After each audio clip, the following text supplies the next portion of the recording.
All right, ladies and gentlemen, it's the greatest show on earth, but it's not a circus.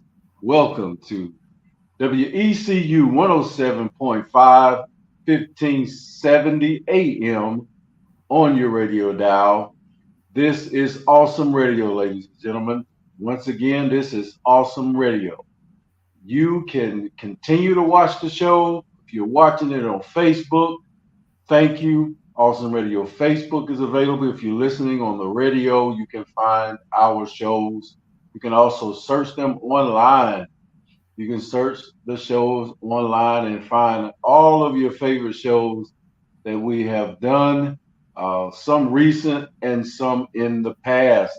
So please Google Miss Nada Manning, the greatest teacher that I know right now is Nada Manning or Nada Manning, and you can find those shows. Another place you can see the show is GPAT 23 Local Access Channel, Facebook platform, and YouTube platform. Just go get them, like, share them, subscribe, and let us know what you think. We do appreciate you following us, no doubts. So, without further delay, as always, I'm going to hand the baton over to the teacher, Miss Nada Manning, for our subject title today before we get into it. Hello. Hello. Good evening, good morning, good afternoon. Hello, everybody. Welcome to the show. This is Nada Manning. Let's talk real life. Let's talk real life show. We are talking current events. And we all know what these current events have been here of late. And that is the political debate. We're going to talk about it. We're going to have questions. We're going to have some percentages and we voicing opinions and what does this mean and never heard of this and that and the other.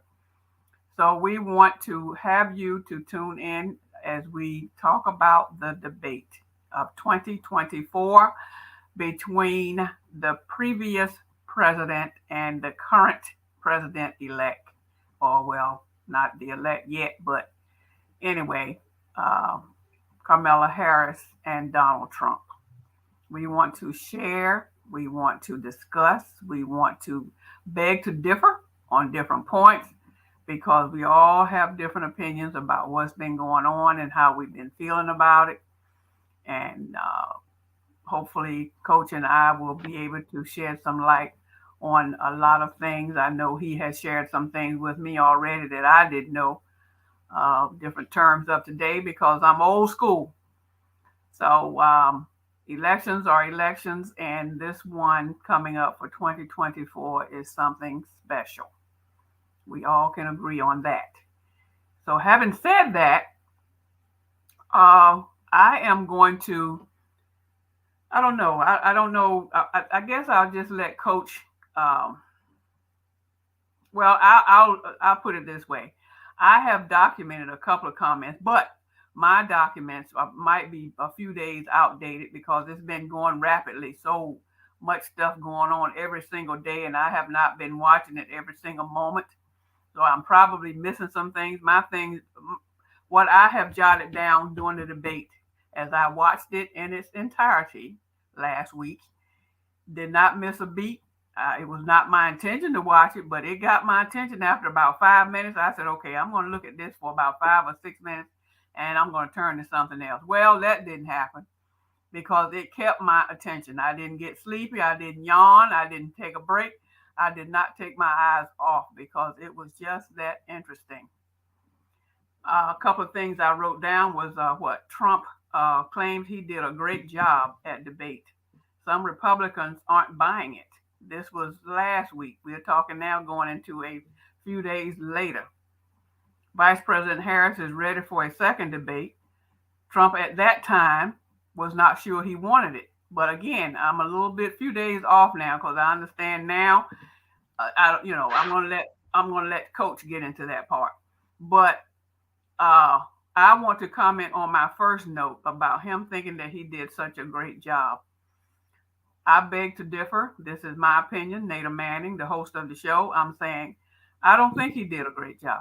I don't think he did a great job at all. I think that when Carmela stepped up and greeted him. That first greeting was more on her than it was on him. And I think it should have been the other way around. As a man, he should have been approaching her or at least met her halfway. I got the impression, and everybody have their own opinion and their own views. But what I saw, he got to his podium and he stood there. And she walked the rest of the way the whole time from the time she entered the stage right on over to his podium to shake his hand. I thought that was interesting. That captured my attention, first of all. I'm going to say this and then I'll let Coach pick up. And my other second observation, which there were many, but the second observation is the fact that during the whole debate, I did not see where Trump looked at her no more. If one time, it may have been one time, if that. But the entire time she was talking, she looked at him as she made her comments. When he made his comments, he didn't look at her at all. Why is that? Why is it you can't, when you're talking to someone about certain things and you're discussing something, whether it's in the public or private, why aren't you? I thought you were supposed to look the person in the face, in the eye. And in my observation, he didn't look at her at all. He was talking to the people that was hosting the thing instead of talking to her about her. No, it didn't happen that way. So I had a problem with that one. But I'll let Coach go on into some of the things that he has heard and read and observed. And then I'll pick back up in a few minutes after I let him say what he has to say. But those are my two opening points right there that captured my attention. And that's why I did not walk away. I said, let's see what the rest of this debate going to be like. So, Coach, you got it. Well, I would say, look, before I go to those small areas, all authority comes from God, and those in positions of authority have been placed by God. Romans 13:1. That doesn't mean that they're not exceptions, okay? That doesn't mean that they're not exceptions. That, it basically means that it's God who has deemed the institution of government, and the role and the purpose of the government is mandate. Uh, what role do we play in that? It comes with the program. You buy a new car, politics is a part of that vehicle. Some people say, I'm not going to vote. I don't mess with that politics thing. Well, if you don't vote, you might as well not pay taxes. And you're probably not going to choose that second option because you're a part of a system. You're a part of uh, a government, if you will. I think God's method, or some Bible scholars say a theocracy is the best type of government. Well, I didn't get a chance to look that up to see what a theocracy is, but I bet you it's a Godhead figure at the top of that. I'm just guessing, but we call ourselves a democracy, and thus there's leadership, there's rank, file, and order, and biblical principles, ministers. I guess in the ministry there's levels of authority. Well, the government, God has uh, put in place. And there are plenty of scriptures that I've read already that says we must submit ourselves to the government. We must submit ourselves to the government, and let every person be subject to governing authorities, for there is no authority except from God, granted by his permission or sanction, in parentheses. And those which exist have been put there in place by God. So there's another take on it. So just because you don't vote or just because you don't see the relevance, our government is usually funded by the politicians. Politicians lobby, they do certain things. They fund city, county, state, from the federal level, or the state funds the departments that deliver services from the state level, the law enforcement officers. There's a political person called a governor that's put in place, um, and also, well, I'll say the attorneys general is the political person over law enforcement. So consumer protection, protecting our seniors. So about the government, I just wanted to share that with you. We have business having this conversation. And when you don't vote, then you did vote because you chose not to be counted. And the other person, somebody benefited because you chose not to be counted, one party or the other. Okay, so I'm not getting into party areas there. I'm independent, unaffiliated, whatever. I can vote for who I want to vote for, Republican or Democrat. I ain't got allegiance in that sense. Okay, now to the debate. I think as much as it is, it's a popularity contest to see who can win confidence with the general public and in their eyes. They'll look at these people and promise to themselves to go to the polls and go in there and cast a numerical ballot or a ballot that's counted, and it has a value that is interpreted, sent to the state capitol. The capitol reads those numbers. They send information to the federal government that North Carolina has spoken or your state has spoken. All right, to the debate. Enough of that stuff right there, because I can't wait. Mr. Trump got his hind part spanked. If you have gone to college and you've taken a debate class, you know the rules of debating. You have your moderators.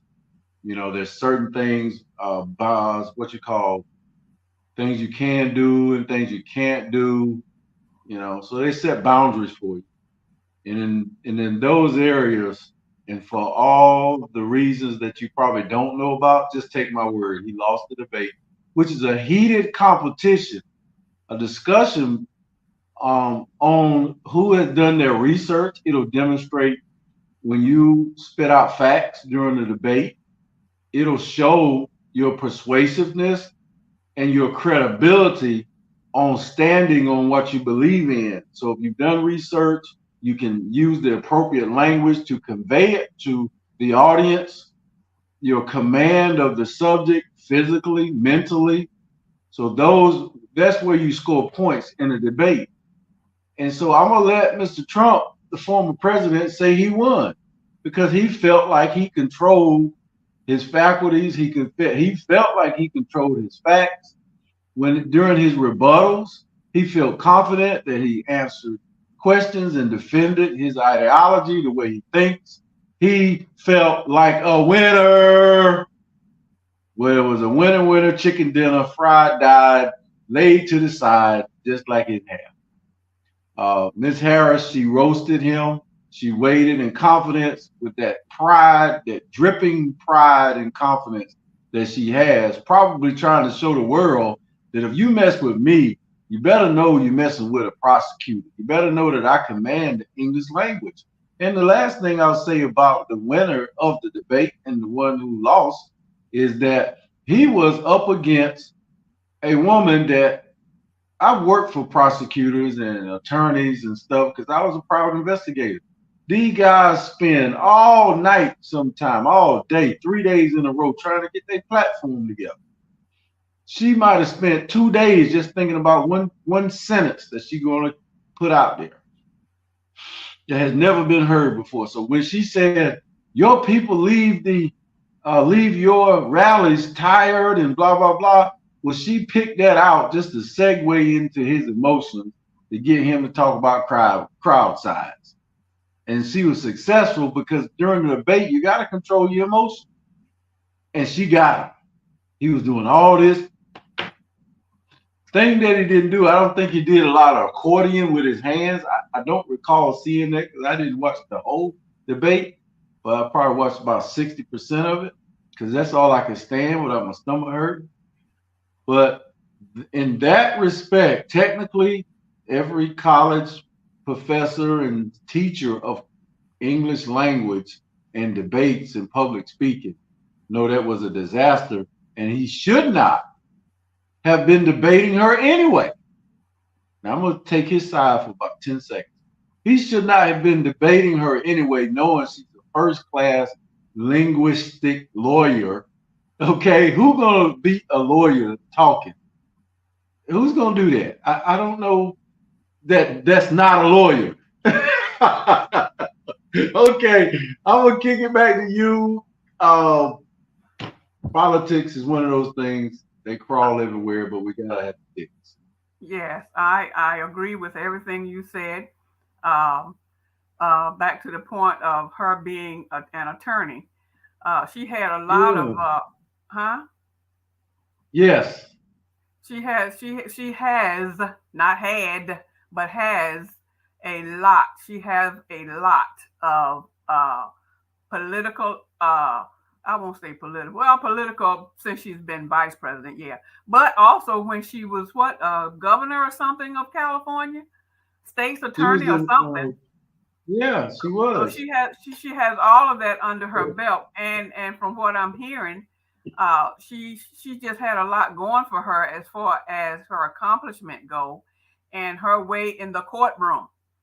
And I said that to say, with everything that she has in that area for her, what does he have other than him running the past 4 years, the last 4 years, not the past, just the past, well, the past 4 years, not these last 4 years, but the 4 years he was in there. What else does he have in the political arena?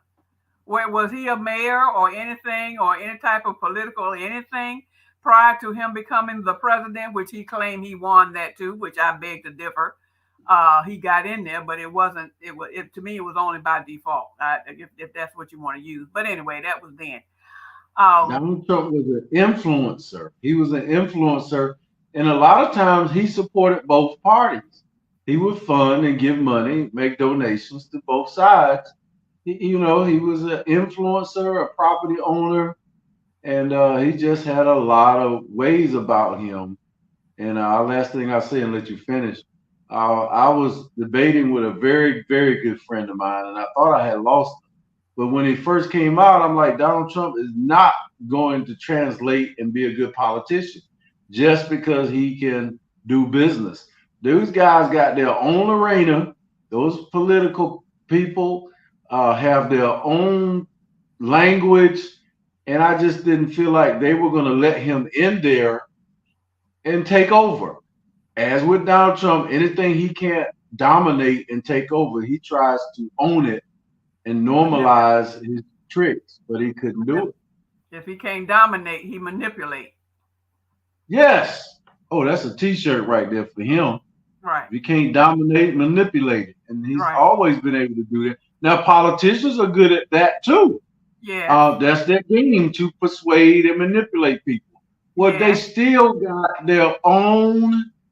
They still got their own way of doing it, and I didn't think he was going to be very good at it because I didn't think they would trust him. So how can somebody you don't trust say that they don't trust you? Well, I don't think a lot of politicians trusted him, and they didn't want to teach him, and nor was he a good student to learn the means and ways of that government. So he wanted to change it, just tear up the Constitution. It ain't no good, and he Because he want to wanted make it to his be own his thing. way. Yeah, It is going to be his way or no way yeah. Well, because he's always right. and you have a right to do that. It's just that when he wanted to do it his way, he felt like it wasn't working. He was a bit embarrassed. I think he's president because Obama insulted him at that state dinner. Look it up. He insulted him really bad when he looked out there and saw Trump out there. He said, "Oh, and Donald Trump, you still here? Man, you ain't got no business trying to meddle." But I do believe what some say is that it was a political stunt for him to go for president for publicity wise, and that he did not think he was going to win. Well, he energized so many people by being sort of like a blazing saddle, a cowboy guy, element of change. And I think anybody that Obama ran on that element of change, the future. And so I think Trump had a right to run. The thing is, he's got a hard way of business. And should we be paying attention to somebody like that? And the answer is yes. Because if Absolutely. you sway, huh? Absolutely. If you sway a certain amount of people in the United States, then that what you call parliamentary procedure. If I'm wrong, y'all put it in the comments. But it says basically the majority rules. It did not say that the majority is right. Okay, but that's the way they wrote a lot of the Constitution here on their thoughts. A political guy, political candidate the other day, he started quoting Thomas Jefferson. in a part of the Constitution where it says whatever element or document it was, it says all men. So we hold these truths to be self-evident, and then he stopped, and I said, "Oh, you was about to say all men are created equal," and he's like, "Yeah, well, when they wrote that, all men were not created equal, okay, Absolutely. technically, and physically and spiritually, And black people were not allowed to do a lot of stuff before Jim Crow. So they were happy slaves. A lot of us was. That's when they're trying to say, make America great again, because you didn't have no resistance, because you was in your place. You start moving out your place, then you got the full resistance. right. So there were a lot of black folks that was happy, had their own business. So the government controlled everything. But as soon as you start moving out, we had schools and everything. Well, the schools had used books, never got new stuff. Football teams never got equipment. The schools were underfunded, but they were happy black folks. As soon as we wanted the same thing, and then as soon as we wanted to go to the white schools, oh no, that's see. So you move out of that complacency and have more expectations for your life, then there were problems. But it's all about politics, and that's a way a form of government is our leadership. And I reckon if we didn't have it, we'd be everywhere. Um, I do think you should vote. Uh, there might be some people who God says, I don't need you to vote. There are some exceptions, I'm sure. If you're addicted to gambling, then you ain't got no business in the casino sightseeing. So there's some areas I'm sure that God is not. Some religions don't uh vote and get into the political system, but I bet you them jokers pay taxes, or they're gonna stop when they see that blue light, or they might listen to the city council meeting to see about the zoning laws changing in their neighborhood. They might let Section 8 houses come to their area. They're gonna be interested then when they start seeing the hood integrate into their community. So and that's political uh, attire. Yeah, Well, it all right. really is. Okay, so We were talking about the debate. I mean, I still got some more to say about it, but carry on. well, it's still all going to be political what we're talking about. I was just pulling out Yeah, various points that I happened to write down. Um, yeah. I think I heard on the 11th that something about a shutdown fight. Did you hear Oh, anything about really? that? No, I Uh, ain't heard nothing about that. You talking about some violence or something? I just wrote it down because I was listening. It says navigate a shutdown fight demands from the former uh, president, which was Trump. I Well, guess he was talking well, about uh, if he didn't win, it's going to be all kind of havoc going on. If well, he you does know not what? win the I'm gonna presidency, huh? go ahead. I'm listening. Finish your If statement. he does not win the presidency, it's going to be a whole lot of mess going on, a whole lot of havoc, a whole lot of disappointments, a whole lot of disgruntledness going on. Well, it was disgruntledness before, That's and so that's that's how this country was born. And if you don't think for a minute that people forgot the recipe for freedom, you fight for freedom. You fight for a country. If a certain group in this nation wanted control of this land, then I'm not saying it to be right in the eyes of God, but that's how kingdom building is. That's how colonization is. You move in and you take over and you do whatever. You take the indigenous people or the natives of the land and you dominate them. So if you think that for one moment that whether it's politics, you think that people won't use violence, well, where the Indians at? You call them Indians. Where they at? They on reservations. Where black folks at? third-class citizens now, financially or median, of course, median household for uh, Black or African Americans as a whole. As a whole, we make less money than anybody in the country now. So uh, look at the nations and how they grew and moved. China can come right over here. They got more soldiers in the military than we do. They might be the second strongest military force on the earth, but based on how they judge it. But Google that. I might have my numbers mixed up. We may or may not be number one. I think we're still number one on the military size. You think it's unethical for that group of people to go and tear up the Capitol? No, they built that Capitol. What they call that thing? The White House. Okay, they built it. They feel like they can tear it down. They wrote the Constitution, and I'm not exaggerating, people. Our Caucasian brothers and sisters wrote the government stuff. They took the country, they left England or Europe, came over here poor and dirty, and brought more poor and dirty folks over here until they made it. They was on the come up. The Jewish people were on the come up. They came out the Holocaust swinging. Now they're some of the richest people in the world. They overcame their oppressor, and through financial, goals and achievements, you don't see Jewish people. Well, you do see them protesting against anti-Semitic issues that you bring up. But anyways, I'm gonna stop rambling. But the violence is been a permissible way through history to take a land. That's all I wanted to say. Well, getting back to the debate, Yeah. it was said that, and it may be still being said, that Trump thinks that he won the debate.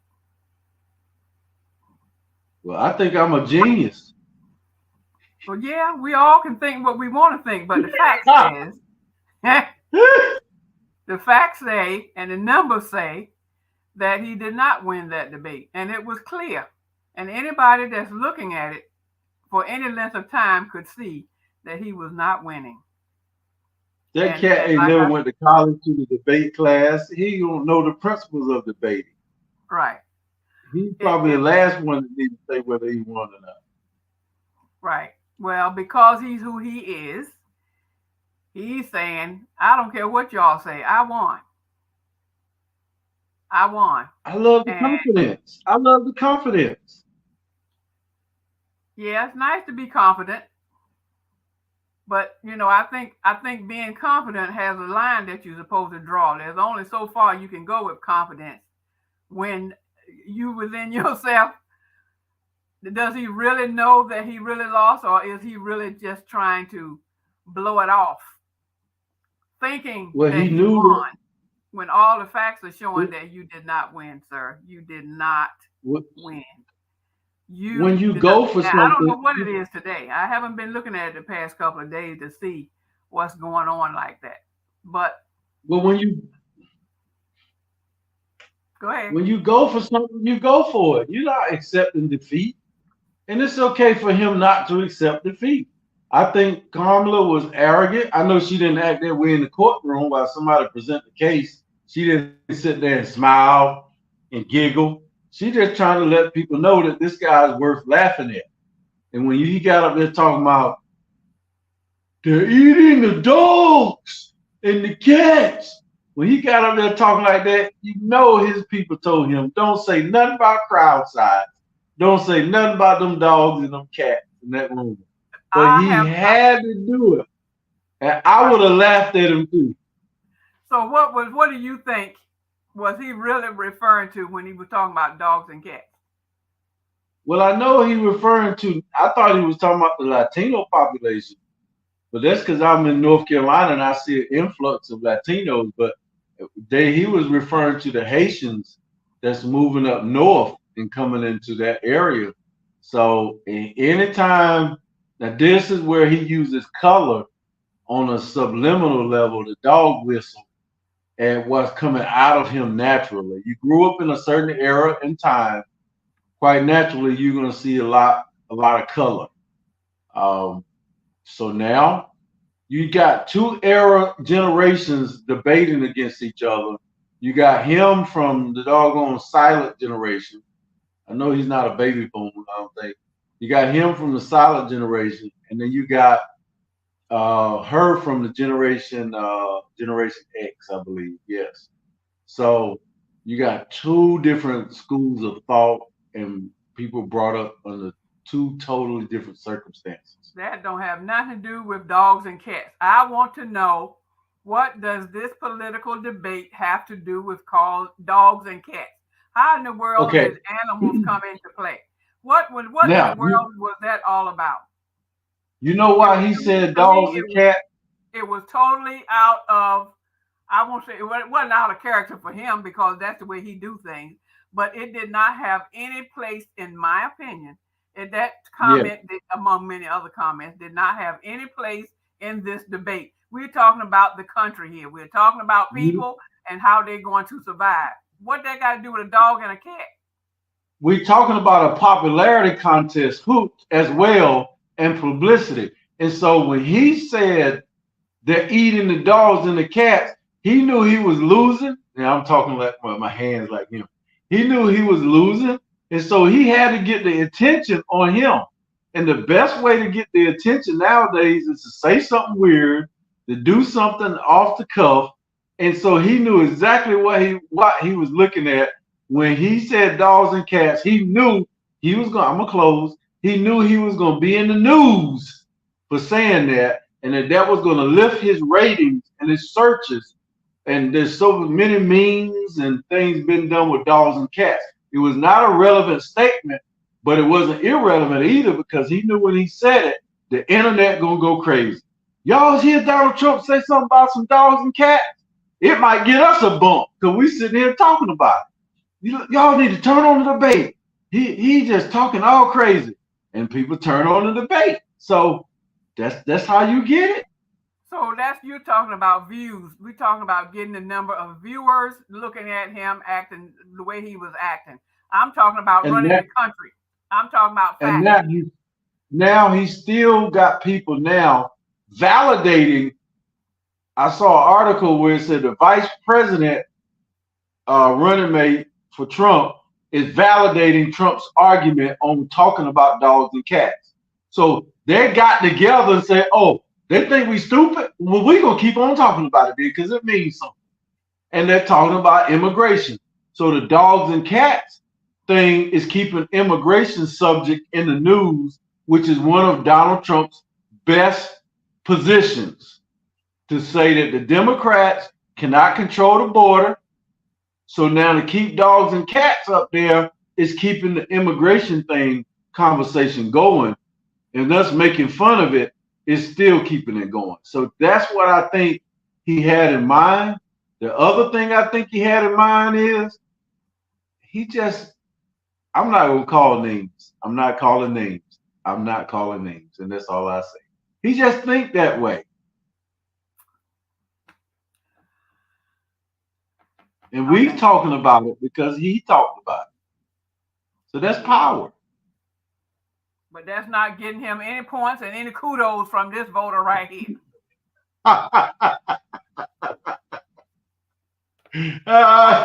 I see you trying to make a point, but I still say that Yeah. comment had no place in the political debate that was going on at the time. You're there to talk about the running of this country. Yes, dogs and cats are in the country, but to me, it was just, if you were trying to relate it to an incident or a group of people, okay, fine. But there could have been or should have been a different way to address it other than, but like you said, maybe he was doing it to get attention. Well, not like he haven't been getting attention all along. He haven't lost any attention since even when he didn't become president, even while Biden was in there, he was still on the news every day about something and wasn't even he in the is probably presidency. Huh? he is probably gonna go down in history as the person next to Michael Jackson whose name we mention the most. Mark my words, when Well, it's for all different said reasons. and done, his political career is probably going to have more mentions than any even if it's talking bad about him, he became one of the most popular politicians in the United States history, For the wrong other reason. than Obama. For For the what very now? wrong, for the wrong reasons. He became most popular for the wrong reasons. And I think now And let me stop. Let me share with you what I just heard from another show host here. And you guys got to look this up because I just talked to another co-host who was looking at monitoring North Carolina. They basically just said in order for Trump to win the presidency, the battleground state of North Carolina has to be won. And I just heard that North Carolina is blue now in the um, polls. That doesn't mean it's going to stay blue, but I just heard it's blue, and I'm going to check myself, but I really don't have to check. People are smarter than we give them credit. Just because they hypnotized, they don't mean they can't wake up. right. And I think they woke up with all that alternative reality stuff. And I don't think I think this debate had a lot to do with that awakening. Absolutely. But prior to the debate, I want to safely say, in my opinion, that North Carolina, one of the chosen states that's supposed to be red, have observed over the past 4 years, and even I can't leave January the 6th alone to save my life. I just can't do it. I can't do Mm, it. And all of those people, there are several people that have different things to say about January the 6th, why it happened, what it meant. All I know is there was some lives that were lost, and the fact that it was disrespecting the White House, which is supposed to be the building of America in DC. It was disrespected, and Trump had everything to do with it, even though he got on TV and lied and said, well, I didn't have anything to do with that. Well, wait a minute.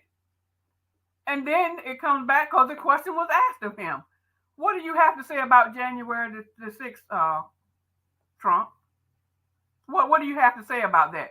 Oh, I didn't have anything to do with that. That's something that just happened out of it. All kind of excuses.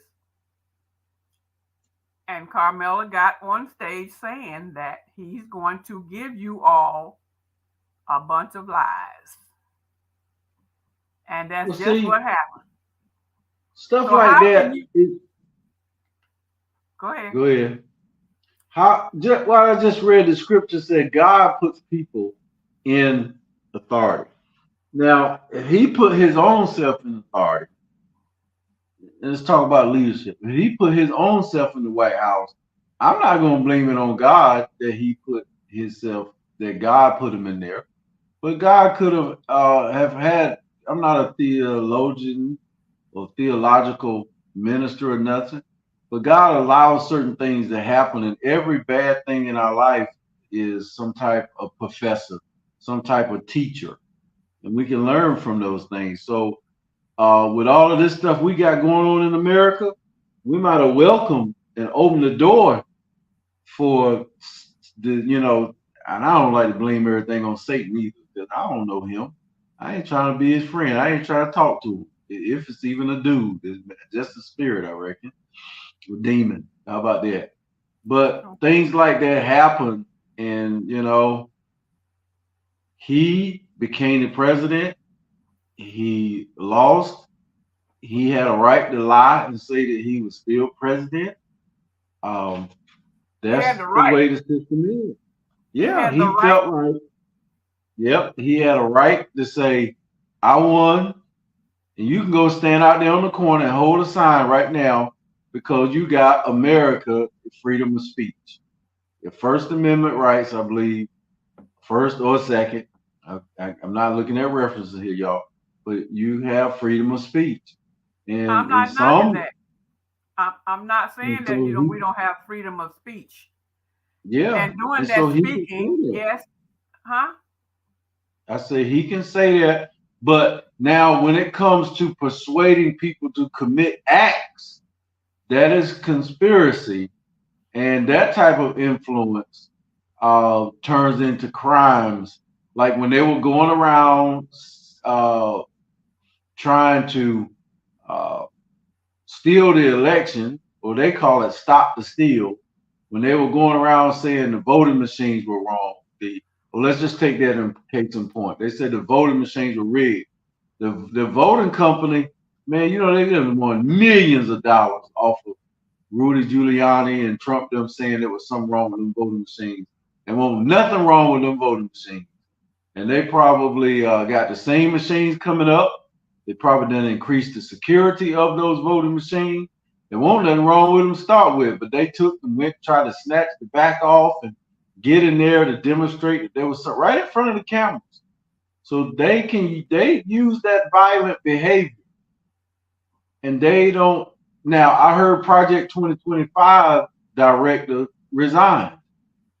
See, they went on this nationwide campaign against Project 2025, and the guy who was directing it, I don't know if the guy who wrote it resigned, but there was a lot of weird stuff in there, dog whistling, things that they were going to do to the government. And who was heading So, the 2025? Who was heading that project? well, well, old boy said he didn't have nothing to do with it, but there was Right. a white guy that was running it. He was. I saw some footage where undercover journalists went in and talked to the guy who was actually writing it. And he said, "Yeah, he's going to deny it. We understand that, but this is what we want to do." And they want to take their country back. We got to understand they built this place, and then they got us to build the place. Okay, and just So, fed us some food. Go ahead, I'm listening. so with that being said, going back to the loss of lives, that's what I'm stuck on. Yeah, You're saying that uh, it's part of God's plan for it to happen the way it happened, with the no, I'm lives saying lost and them climbing the building and Trump lying about it, and all that was in God's plan. no, I'm saying that because God has a plan that happened. Because we live under God's rule and we live with the sin nature of man. And that's why God has a plan for us to submit our flesh while we are still in it, but to make reservations for our soul in heaven. But our flesh gonna do what it does, and that's God's plan, and He want us to submit ourselves to subdue our flesh, and all of us got certain levels that we can do that at. But no, I will have to say I got to agree with you on whether or not it's God's plan for them to invade the Capitol and kill people.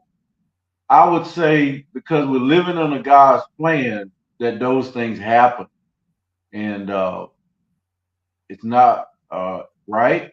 It's incongruent to God wanting us to live in peace, but spiritual wickedness in high places, that's what we fight against. But the manifestation of spiritual wickedness in high places is murder, spiritually, mentally, and physically. So let's go So, back to this trust thing. You mentioned yeah, earlier about trust in, I guess, trust in the White House or trust in the political arena. We all believe, we are under the impression, and some people have facts, I'm sure, that politics is based on everything but trust. And if you're not going to have a trustworthy person, talking about leadership that you mentioned earlier, if you're not yeah, going to have a trustworthy person in position to run things, then there creates havoc. Havoc among the people, havoc among the leaders. Everybody is going to be either, well, they're directly affected one way or the other, either positive or negative. So that trust thing, which brings up another mhm, concern that I have in this political arena, as it is in life. We're talking real life, folks. I haven't said that. We've been so into this. This is real life, folks, talking about today's politics. I am your host, Nada Manning, talking with co-host Vernon Garrison as we share our ideas and thoughts about the way things are going today at this time in our lives as we approach the 2024 election for our next president. And as we discussing these things, I wanted to bring up the fact about trust. Is a major factor. And once a person has shown themselves more than once that they cannot be trusted, as he has, with all of the charges that's been made against him, what in the world are the people thinking? How can you trust someone that have been caught in so many different lies and shenanigans that was going on even before he became president? History, which is what they do, they investigate to see if you're worthy to be in the position in the first place. But apparently, no. That I gotta step in there because we do not run our politicians through the God factors. The God factors of the 10 Commandments, if you will. They claim they want to put 10 Commandments in schools again, and they ain't nobody following that. They ain't nobody following God to choose a judge. They're not looking at your morality. So I'm gonna say two more statements. They're not judging these politicians by their morality. So you get what we got. You're not seeing if a politician go to church. If he go to church, he's gonna stand up there and ask for you to vote for him. No, other than that, you might not even know it. That's not what I'm saying. But I was saying you were talking about trust. Yeah. Trust can come from the heart. That you're talking about politicians who want to sell out. They can raise money, or they can out negotiate, or reach across the aisle, or not reach across the aisle. But we're not promoting politicians based on ethics. That's not what I said. I mean, you were saying it. Go ahead. I'm saying we're talking about trusting. Trusting is a huge factor when you're talking about leadership positions. I ain't said nothing about church.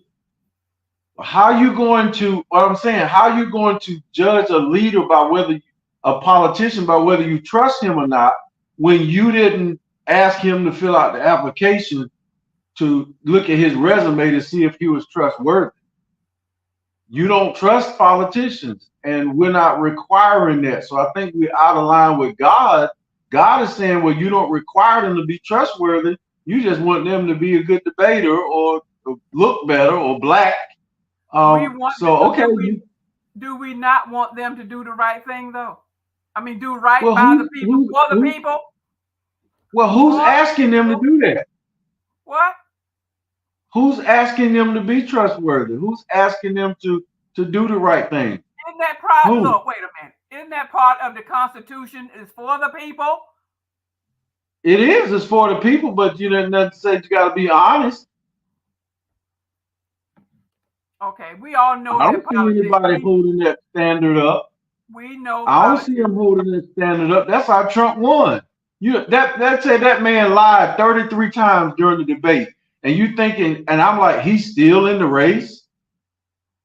He's still in the race after they found him. They said Kamala lied once.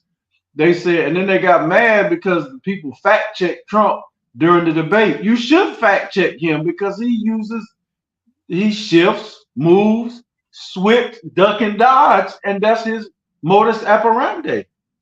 But nobody's asking these guys to be honest. That's still not what I would. But anyway. You said you want to trust them. You trust Kamala Harris? When you are voting. Go ahead, I'm listening. When you are voting, or when you're selecting or electing anybody in any position, what are you basing that election on? You have to have some type of morals or something in your mind that this person is going to run the whatever position that he or she is in, that they're going to run it, and they're going to run it smoothly. Nobody said anything about telling the whole truth, because nobody here on earth tells the whole truth all the time. I know that. Exactly. So I look at the fact. There is no perfect person. I know that. So you're going to pick the lesser of the two evils is what you're going to do. That's what all of us are going to do. The lesser of the two evils in this system that's already decorated with imperialistic, racist, developed from the grassroots of white imperialism that we keep trying to convert into a democratic process that represents everybody. We keep trying to convert this system, and it cannot be truly converted. I don't know how it can be, but our hearts can change. But if you play by this recipe of democracy in the Constitution, it puts a racist Supreme Court justice in there for life, if you will. You know, I don't know who's racist on the Supreme Court, but I imagine one out of the 9 or 10 of them is. You mentioned You the know, lesser. You mentioned the lesser of the two. Let's go back to these two candidates right here. The lesser of yeah, the two. Carmela yeah, told one lie, so it's been heard, and so we yeah, all come to the conclusion of. Whereas Trump told 33. So the lesser of yeah. the two is the one that's on top at right now. That's right. Okay, so we can agree on That's that right. part. We can Are we? agree on that part, and I will probably vote for Kamala Harris, likely because there's nobody else that's going to win with this two-party system. You know, they're trying to convert it to bring more other parties in.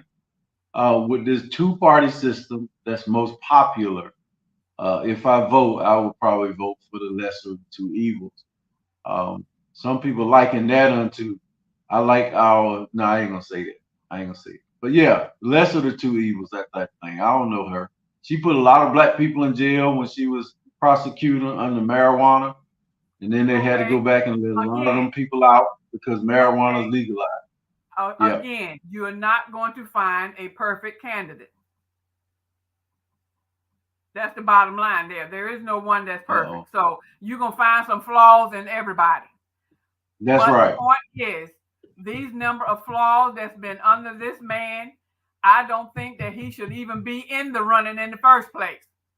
And he should not. But the system does allow people to get in, and there won't be another one like him for a while, so it's okay. Well, folks, we are coming to the end of this show, and I do believe we're going to have a part two of this because there's still some more things to share and to discuss. And as time go on, we're not going to drag it out forever, but we do want to have a part two. So at this point, we want to close this particular show at this particular time, this session right now, as we go out in prayer. Lord, we thank you for this conversation as we discuss some real life issues right here in our United States.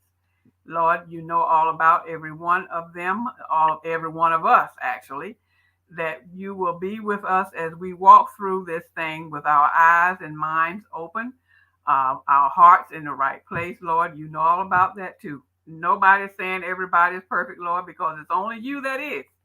But we want to thank you at this time for being who you are and allowing us to have these several moments to discuss on the air about how things are going and voicing our opinion on this Let's Talk Real Life show. We thank you, Lord, for the opportunity. Amen. All right, ladies and gentlemen, thank you for tuning in to Awesome Radio 107.5 WECU 1570 AM, and of course 100.3 WYLT Smooth Radio in the Rocky Mountain area. Thank you once again, and you guys have a great rest of your day.